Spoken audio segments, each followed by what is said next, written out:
La dernière fois, je vous avais présenté la méthode de l'imputation rationnelle des charges fixes et on a vu que cette méthode permet d'avoir un coût complet unitaire stable, 3 euros chaque mois de coût unitaire.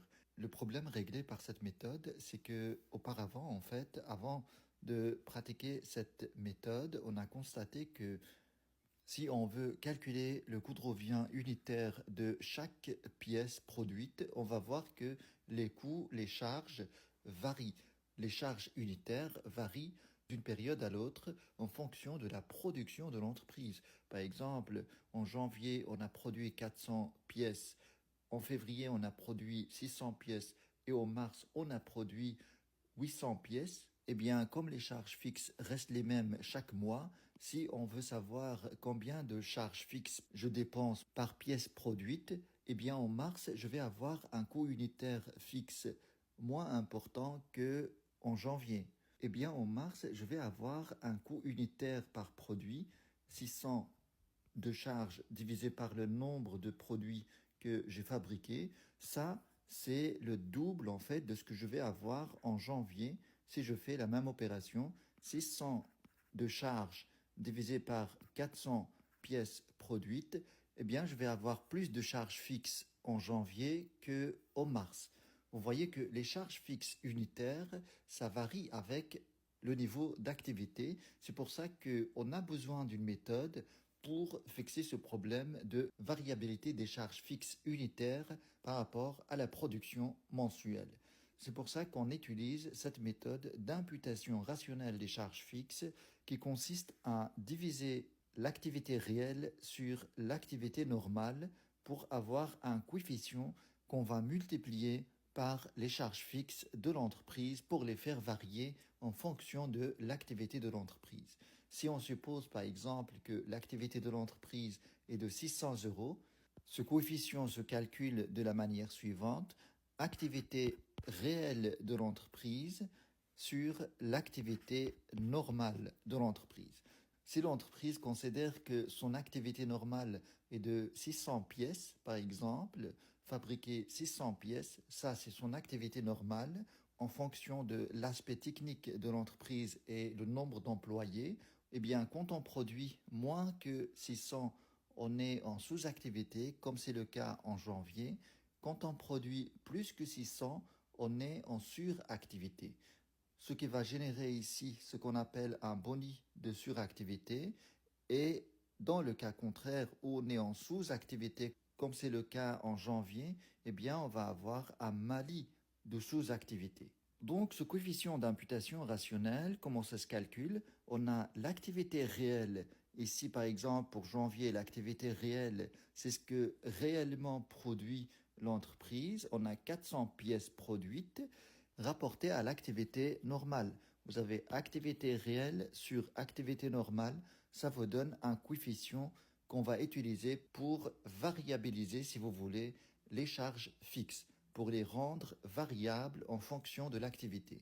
Donc en janvier, on a obtenu un coefficient de 0,66 qu'on va multiplier par les charges fixes et on va arriver à des charges fixes imputées de 396.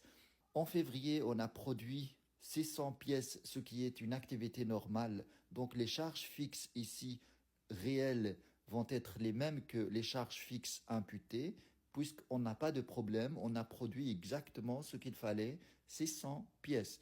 Donc ici, le coefficient va être 1. Si on divise la production réelle sur la production normale, on va avoir 600 sur 600, ce qui fait 1.